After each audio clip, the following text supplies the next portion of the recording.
Welcome to NRK narrates. దేవుని పరిశుద్ధమైన ప్రశస్తమైన నామానికి స్తుతులు స్తోత్రాలు. మీ అందరికీ నా వందనాలు తెలియజేస్తున్నాను. ఆదిమ సంఘం నుంచి అపోస్తలుల కాలం నుంచి ఇప్పటి వరకు క్రీస్తు కొరకు, క్రీస్తును వెంబడించినందుకు, క్రీస్తును ప్రకటించినందుకు, యేసుక్రీస్తును తమ సొంత రక్షకుడిగా అంగీకరించినందుకు ఎంతో మంది చనిపోయారు. క్రీస్తు కొరకు చనిపోయిన వారు ఉన్నారు. క్రీస్తు కొరకై హతసాక్షి అయిన వారు ఉన్నారు. అంటే ఇతరుల చేత చంపబడిన వారు అనేక మంది ఉన్నారు. అపోస్తలులు అయితే దాదాపు అందరూ హతసాక్షిగానే మరణించారు. మొదటి సెంచరీలో క్రీస్తును నమ్ముకున్నవారు, క్రీస్తును వెంబడించిన వారు అనేక శ్రమలు పడి చాలామంది హతసాక్షులయ్యారు. కొంతమంది చిరఛేదనం చేయబడ్డారు, శిలువ మరణం పొందారు, వేడి వేడి నూనెలో కాల్చబడ్డారు, రంపాల చేత కోయబడ్డారు, పాట్లు పాట్లుగా శరీర భాగాలను విడదీసి చంపేశారు. ఇలా అనేక రకాలైన పద్ధతుల్లో చాలామందిని చంపేశారు. అప్పటి నుంచి క్రీస్తు కొరకై, క్రీస్తు కొరకు హతసాక్షి అవుతున్న వారు చాలామంది ఉంటున్నారు. కానీ మన యొక్క సమాజంలో దాన్ని చాలామంది గుర్తించడం లేదు. అయితే ఇక్కడ గుర్తించకపోయినా యేసు ప్రభు వారు దాన్ని గుర్తిస్తారు. పరలోకంలో హతసాక్షి అయిన వారికి స్పెషల్గా, ప్రత్యేకంగా తన దగ్గర ఉంచుకుంటారు.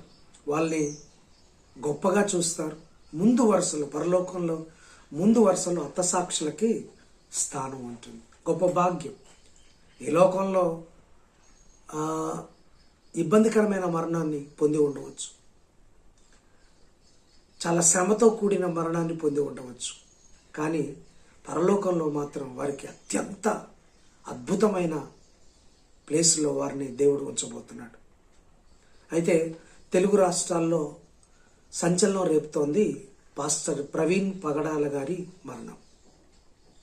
ప్రవీణ్ పగడాల గారు మనందరికీ తెలిసిన వ్యక్తి. క్రైస్తవ ప్రపంచంలో చాలామందికి సుపరిచితమైన వ్యక్తి, మంచి వక్త, రక్షణ టీవీలో డిబేట్లు చేస్తుంటాడు. మంచి జ్ఞానం కలిగిన వ్యక్తి, విషయ పరిజ్ఞానం కలిగిన వ్యక్తి. బైబిల్ పట్ల, సమాజం పట్ల, చరిత్ర పట్ల, గ్రంథాల పట్ల, ఇలా అనేక రకాల వాటిల్లో ప్రావీణ్యం కలిగిన వ్యక్తి ప్రవీణ్ పగడాల. ఇతను అనేక సందర్భాల్లో క్రీస్తు యొక్క ఔచిత్యం గురించి, బైబిల్ యొక్క విశిష్టత గురించి అనేక వేదికల్లో, అనేక సందర్భాల్లో అత్యద్భుతంగా ప్రసంగించి ప్రస్తావించిన వ్యక్తి ప్రవీణ్ పగడాల గారు. ఇతను హైదరాబాద్లో ఉంటారు. చిన్న సాఫ్ట్వేర్ కంపెనీ రన్ చేస్తున్నారు. భార్య ఉంది, 2 కూతుళ్ళు, ఆడపిల్లలు. ఇతను ఎంత ఔదార్యం గల వ్యక్తి, మానవత దృక్పథం కలిగిన వ్యక్తి అంటే, తనకు 2 కూతుళ్ళు, మరొక 2 కూతుళ్ళను అడాప్ట్ చేసుకొని, అలాగే ఇంకొక 10 మంది దాకా ఆర్ఫనైజ్ని అంటే అనాథ పిల్లలను చేరదీసి వారిని ప్రోత్సహిస్తూ, వారికి పోషణ అందిస్తూ, వారి బాగోగులు చూస్తున్న మహోన్నతమైన వ్యక్తి. అంటే క్రీస్తు తత్వాన్ని బోధించడంలోనే కాదు, ఆచరించడంలో కూడా తనకు తానే సాటిగా చెప్పుకున్నారు. అంతటి మానవతా దృక్పథం. నిన్ను వలె నీ పొరుగు వారిని ప్రేమించమన్న మాట ప్రవీణ్ పగడాల గారు అది ఆయన జీవితంలో ఎప్పుడూ నెరవేరుస్తూ ఉండేవారు. చిన్న వయసే, 50 సంవత్సరాలు కూడా లేవు, 47, 46 సంవత్సరాలు ఉన్నాయి. నాకు వ్యక్తిగతంగా కూడా పరిచయం. ఇటువంటి పరిచయమైన గొప్ప వ్యక్తి, మహోన్నతమైన వ్యక్తి, క్రీస్తు కొరకు రోషంగా సేవ చేసి, క్రీస్తు కొరకు ధ్వజముగా నిలవబడిన వ్యక్తి పాస్టర్ ప్రవీణ్ పగడాల గారు. అయితే అతను బుల్లెట్ మీద వెళ్తూ రాజమండ్రి సమీపంలో బుల్లెట్ ప్రమాదంలో చనిపోయారు అని వార్తలు వచ్చాయి. మనం చూస్తూనే ఉన్నాం. చాలా పెద్ద ఆ ప్రమాదం పట్ల, ఆ మరణం పట్ల చాలా మరి అనుమానాలు ఉన్నాయి. మరి రాజమండ్రి పరిసర ప్రాంత ప్రజలు, సేవకులు, అక్కడున్న పాస్టర్లు, అలాగే తూర్పుగోదావరి జిల్లా పాస్టర్స్ అందరూ అక్కడికి వచ్చి మెరుపు ధర్నా చేయటం, ఇది అనుమానపు మరణంగా ఉంది, ఇది యాక్సిడెంట్ కాదు అని చెప్పటం. జాన్ వెస్లీ గారు, విజయప్రసాద్ రెడ్డి గారు, అలాగే జేమ్స్, అలాగే విజయ్ కుమార్, ఇలా చాలామంది వచ్చి చెప్పడం జరిగింది. అయితే యాక్సిడెంట్ అయిన సందర్భం కానీ, యాక్సిడెంట్ అయిన ఆ ప్లేస్ కానీ అది చనిపోయేంత ప్లేస్ కాదు అన్నట్టుగా అక్కడ మనకు వస్తున్న సమాచారం. కానీ ఎందుకు చనిపోయారు? చనిపోతే ఒకవేళ ఓన్లీ ఆయన ఫేస్కే గాయాలయ్యాయి, పెదవులు చెక్కబడి ఉన్నాయి, తల భాగం కొట్టబడి ఉంది, బాగా వాసిపోయింది. మరి హెల్మెట్ ధరించే ఉన్నారు, వెనక భాగంలో బలమైన గాయం ఉంది. మరి హెల్మెట్ ధరించిన తర్వాత కూడా గాయం ఎందుకు అవుతుంది? అదే పెద్ద లోయ కాదు, కొండ కాదు, జస్ట్ రోడ్డు పక్కన ఒక చిన్న కాలువ మాదిరిగా ఉంది. మరి దాంట్లో పడిపోయి ఎలా చనిపోయారు? సీసీటీవీ ఫుటేజ్లో స్పష్టత లేదు. ఇది పోలీసు వారు రిలీజ్ చేసిన సీసీటీవీ ఫుటేజ్లో స్పష్టత లేదు. స్పష్టత లేకపోవడం, ఓన్లీ ముఖం మీదనే గాయాలుండి చేతులకు కానీ కాళ్ళకు కానీ గాయాలు లేకపోవడం. అంటే మనం సాధారణంగా బైక్ యాక్సిడెంట్ జరిగినప్పుడు బైక్కు డ్యామేజ్ అవ్వడం, లేకపోతే లెఫ్ట్ లెగ్, అంటే లెఫ్ట్ సైడ్ పడితే లెఫ్ట్ లెగ్ డ్యామేజ్ అవ్వడం, లెఫ్ట్ సైడ్ అంతా రాసుకుపోవడం, షర్ట్ చినిగిపోవడం, ప్యాంట్ చినిగిపోవడం, ఇవన్నీ జరుగుతూ ఉంటాయి. మరి బైక్ కూడా ఫ్రంట్ కానీ లెఫ్ట్ సైడ్ కానీ, అంటే అక్కడ లెఫ్ట్ సైడ్ పడిపోయారు కానీ అది డ్యామేజ్ అయి ఉంటుంది. ఆ బైక్కి ఏం డ్యామేజ్ కాలేదు, లైట్కి ఏం కాలేదు, బైక్ చాలా పర్ఫెక్ట్గా ఉంది. అంటే యాక్సిడెంట్ అయిన ఆనవాళ్ళు పెద్దగా బైక్ కనబడతలేదు. పైగా బైక్ నిండా కొంచెం రక్తం ఉంది. మరి ఆ రక్తం ఎక్కడి నుంచి వచ్చింది? కాళ్ళకు రక్తం లేదు, బాడీకి ఎక్కడ బ్లడ్ అంటిన ఛాయలు కనబడతలేదు, ఓన్లీ ఫేస్కే బ్లడ్ ఉంది, బాడీ మాత్రం బిగుసుకుపోయింది. చాలా ఇబ్బందికరమైన పరిస్థితులు.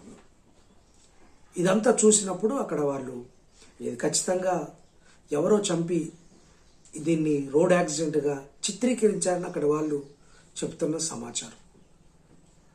ఏంటి ఆయన్ని చంపాల్సిన అవసరం ఏముంది? ఎవరికి ఉంది? క్రీస్తు కొరకు నిలవబడినందుకు, క్రీస్తు కొరకు పాటుపడినందుకు, క్రీస్తును ప్రకటించి బోధించినందుకు, క్రీస్తు వ్యతిరేకులకు సమాధానం ధీటుగా చెప్పినందుకు అతని మీద కక్ష కట్టారు, అతన్ని చంపాలనుకున్నారా? ఇవేమీ తెలియదు. పోస్ట్ మార్టం రిపోర్ట్ కూడా అంత పర్ఫెక్ట్గా అనిపించడం లేదు. పోస్ట్ మార్టం రిపోర్ట్లో కూడా పర్ఫెక్ట్గా అనిపించడం లేదు. మరి ఎలా జరిగింది ఈ సంఘటన? నిజంగా యాక్సిడెంటా, లేదా అతన్ని ఎవరైనా దుండగులు చంపి అక్కడ ప్లేస్ చేశారు? ఇది ఇప్పుడు రేకెత్తిస్తున్న ప్రశ్న. అయితే ఒకటి మాత్రం నిజం, క్రీస్తు కొరకు హతసాక్షయ్యారు పాస్టర్ ప్రవీణ్ పగడాల గారు. అందులో అనుమానమే లేదు. క్రీస్తు కొరకు చనిపోవడం, క్రీస్తు కొరకు హతసాక్షి అవ్వడం అంతకంటే గొప్ప భాగ్యం లేదు. కానీ ప్రవీణ్ పగడాల గారు క్రీస్తు పరిచయ నిమిత్తం వెళ్తున్నారు, క్రీస్తు కొరకు నిలవబడ్డారు. క్రీస్తు వ్యతిరేకులు అంటే క్రైస్తవ్యాన్ని ఎప్పుడు దుమ్మెత్తిపోస్తూ దూషిస్తూ క్రైస్తవ్యాన్ని తోలనాడుతున్న చాలామందికి సరైన కౌంటర్లు, గట్టి ఆన్సర్లు ఇచ్చిన వ్యక్తి ప్రవీణ్ పగడాల గారు. సో అటువంటి వ్యక్తిని మట్టు పెట్టాలనుకొని, అటువంటి వ్యక్తిని భూమి మీద లేకుండా చేయాలన్నట్టుగా గతంలో పోస్టులు ఫేస్బుక్లో కానీ సోషల్ మీడియాలో పోస్టులు వచ్చాయి. అతన్ని భయపెట్టిన సందర్భాలు ఉన్నాయి, అతన్ని బెదిరించిన సందర్భాలు ఉన్నాయి. స్వయంగా తనే నన్ను చంపేస్తారేమో అని అనుమానం కలిగేలా పెట్టిన పోస్టులు కూడా ఉన్నాయి. ఇటువంటి సందర్భంలో ఈ మరణం అనేది హతసాక్షి అయ్యారు లేదా ఇతరుల చేత చంపబడ్డారు అన్నదానికి ఎక్కువ రుజువులు, ఎక్కువ అనుమానాలు కలుగుతున్నాయి. ఒకటి, క్రీస్తు కొరకు నిలవబడ్డందుకు నిందలు, అవమానాలు, బెదిరింపులకు లోనయ్యారు ఆయన.